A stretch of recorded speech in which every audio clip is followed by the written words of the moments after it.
Hi folks, welcome back to the channel. Thank you for joining me once again. You are very welcome.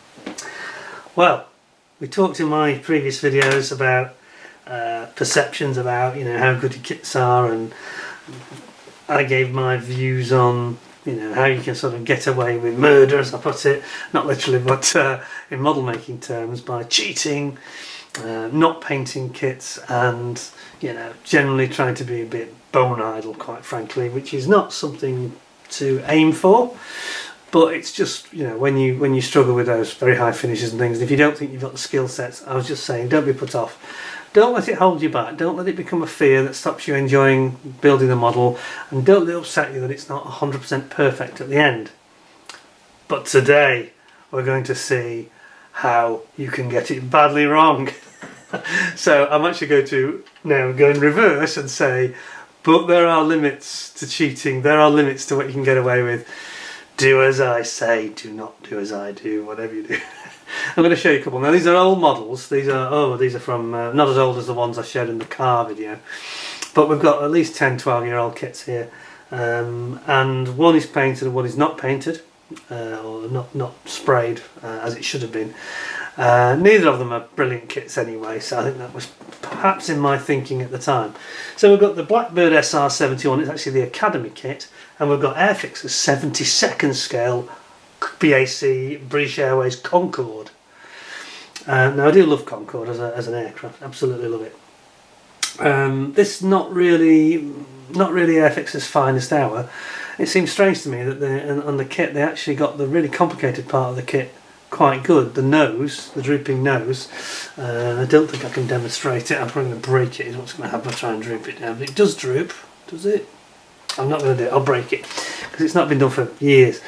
But it does droop, and I think they got that quite good. The simple bit, where the tail goes on, they made a complete hash of it and had this horrible separate section where the tail sort of plugs in, and it's got this horrible gap. I was completely bone idle, thought I'd get away with it. The fact remains though, these two kits are big. They're not in the cabinet, they sit high up on top of the cabinet. Nobody ever gets anywhere near them, and people say, oh, nice Concorde, which sort of does prove what I said in the other video about people will not criticise it as much as you think they will. But let's have a look at them, and I'll tell you what's wrong with them. So, right, now I showed you that Ferrari racing car, which I did a nice job on, I think. You may disagree. But I got away without painting it, so we've got one I have and haven't.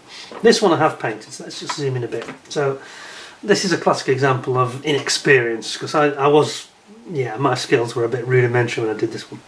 So I'm going to switch these lights off, because otherwise we're going to have terrible problems with the focus and the balance of the contrast, etc. So, the Blackbird SR-71. So I made the sort of classic kind of beginner's error here. I've spray painted it in the right colour and everything, but I've not. First of all, my spraying technique wasn't great. It's very, very granular feeling, like sandpaper.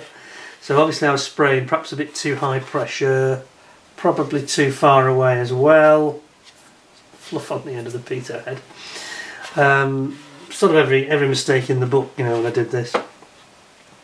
Truth is, I can't really be bothered to do anything about it, which I could do. I could rub it down and I could, give it a gloss coat and start to do some patching areas on it and give it a bit of relief and just make a bit more effort. It's rescuable, this, no problem. Well, I don't feel inclined. Anyway, there is a new Revell are bringing out, aren't they? A 70, is it 72nd or is it 48th? My brain's gone. 48th, isn't it? So that's going to be massive. It's going to be good, and it's coming out very, very soon. I think that's probably going to be out around Christmas time. Should be in the shops for Christmas, I think. That's the one to watch out for. It's a new tool, so hopefully Revell will produce a decent kit, because they have produced some reasonable 48th kits recently, the last couple of years. Anyway. This is a case of, even I couldn't even get the decals to stick on it. They wouldn't stick on, all flaked off, because you've not got a surface that's any good. It's very, very lumpy. It's like sandpaper. Nothing's going to stick to that. So what we should have done really is gone for a gloss black, not a matte, then put the decals on, and then put a matte varnish on the top, which is what I'd do today, of course. But it's okay. It sits right in the corner, up there. Nobody notices it. Everybody says, "Oh, Blackbird, that's fantastic." There you go. Mission accomplished. But don't do what I did. Just take your time. Use a gloss and finish it with a matte varnish. I mean, if you use something like rapid thinners as well, you get a really nice flat finish once you've finished all your deckling, and then you can do your little bit of weathering, etc. So I've been a bit idle. This is not good on my CV. This is not good. But there's worse to come. Let's move that out of the way. Pride of the US Air Force, Strategic Reconnaissance Service. What about our old friend Concorde? Look at this beast. This is big. Wow. It's also gone rather yellow. It's yellowed with age. It didn't help that I didn't spray it. I think it would have yellowed anyway though. And this was in the cabinet at one time when I didn't have many models. And now it's got sort of pushed out above because it's not, it's not premium enough. The decals are good actually. The actual decals are the best part of the kit. But look at this, I'm going to zoom you in. Look at this. Look at this tail joint I was talking about. Now I've been utterly negligent here. I should have really, made a bit more effort. Gosh, I can't get in. Made a bit more effort. There we go. See what I mean? Look at this joint. Well, that's not on the real aircraft, is it? What a stupid place to have a joint that was. It would have been better. I mean, they should have had a full length. The tail should have been separate. They should have had a full length fuselage, tail cone on. Yeah, the tail cone here. That's just where my hand is here. That's fine. It's a shame because the shaping of the kit isn't bad, although the wings I don't think they've quite got right. They've got a real slightly over accentuated banana shape. I don't know if you can pick this up. Let's just pop it. Yeah, let's pop it off its. Now you can have a look here. Can you see the shape of the wings here? Now the Concorde does have this downward sort of curve. It's part of its aerodynamics, but I think they've just exaggerated it a bit too much. And on the top, it's not flat enough. Can you see it in that angle? See how it's bowing in a very sort of convex way. It's not right. It's not right. And they never thought to give you any glass for the windows either. So all in all, a bit of a pig. This is the Humbrol ownership that Airfix had. And yet, as I say, they came up with some cracking decals, and the stencils are really nice. Look at this. It's not all bad. I actually like it, I think if they just retool this, I'd like to see them retool it. I would. But, it's a classic example of me making a lazy half job of it, I mean, why? I should have filled it really, What you do here, you'd fill it, but it's such a bad joint, it's a terrible fit. It's not even the same size. The tail section is thicker. Oh, it's about 1 millimetre on either side at least. Thicker than the actual piece it's butting up to. So it's a real mess. It just looks like it was made by 2 different companies. And I think wasn't this in cooperation with Hella as well. I think it might have been a Hella kit. Can't remember the full history of it if I'm honest. But anyway, from a distance it looks fantastic. But up close, no. No. It's like, I look at it and think, what were you thinking of? Why didn't you paint it? Why did you make it at all? But I like the tail of it and I like the nose of it. It's kind of the bit in the middle that lets it down. The engines seem quite good. It's got a lot of potential. If they just looked at it again. Airfix, if you're watching, why don't you retool this? I think it'd be really nice to do a modern tooling of this and have a nice Concorde with some windows. That would help at supersonic speeds.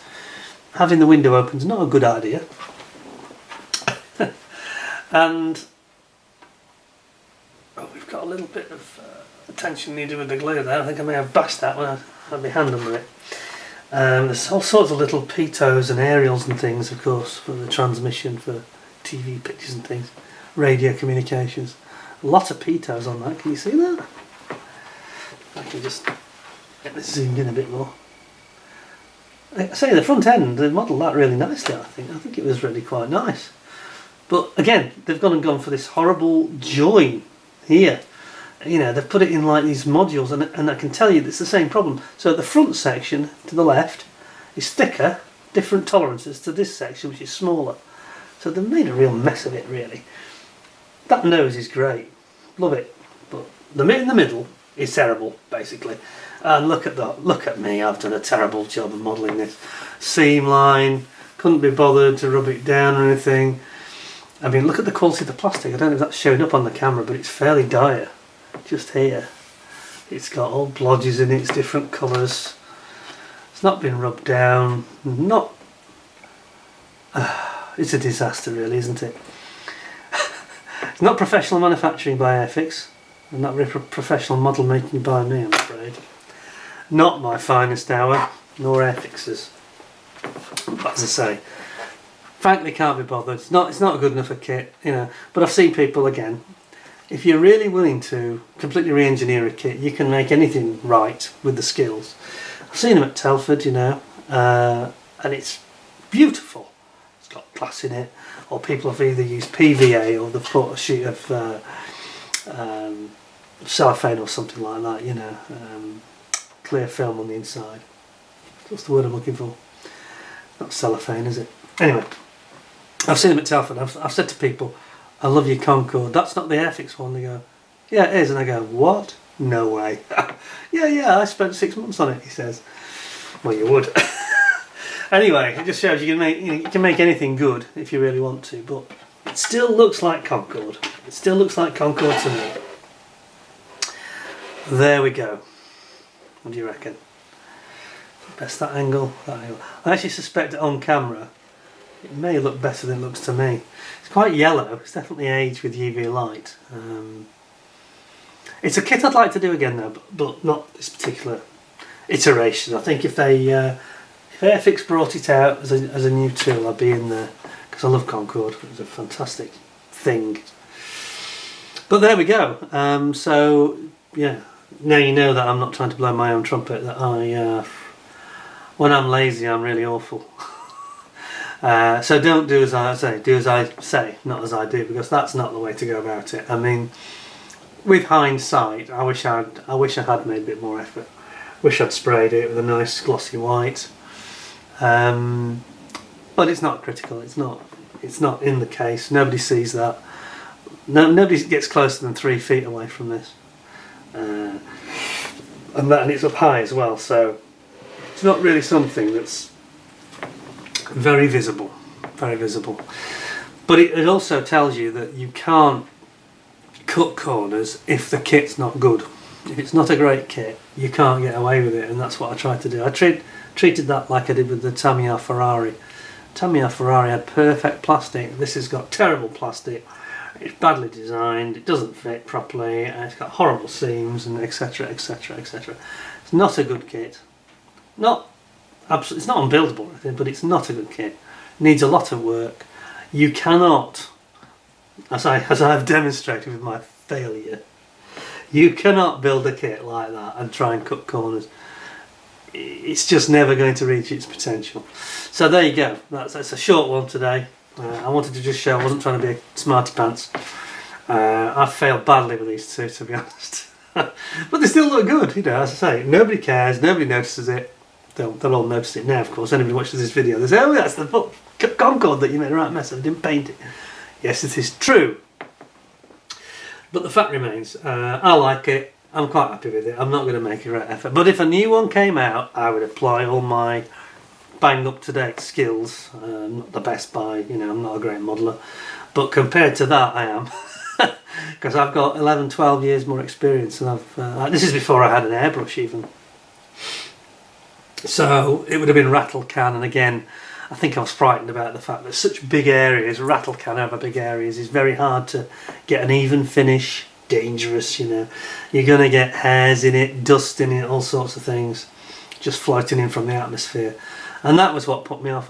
When it was new and it was white, then the plastic did look quite decent, but it hasn't aged well, so you can't get away with it. So my summary and takeaway is you can only cheat, you can only cut corners with a premium quality kit.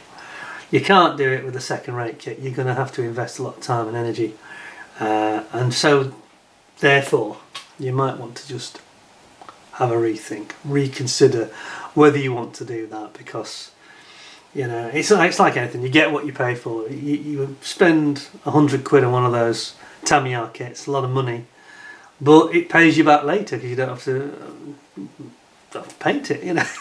I'm not saying that you shouldn't paint them, you really should, especially to get the right shades, but it can be done. The right kit, you can pick and choose and select strategically which ones you can get away with it on, and this Airfix Concorde was not one of those.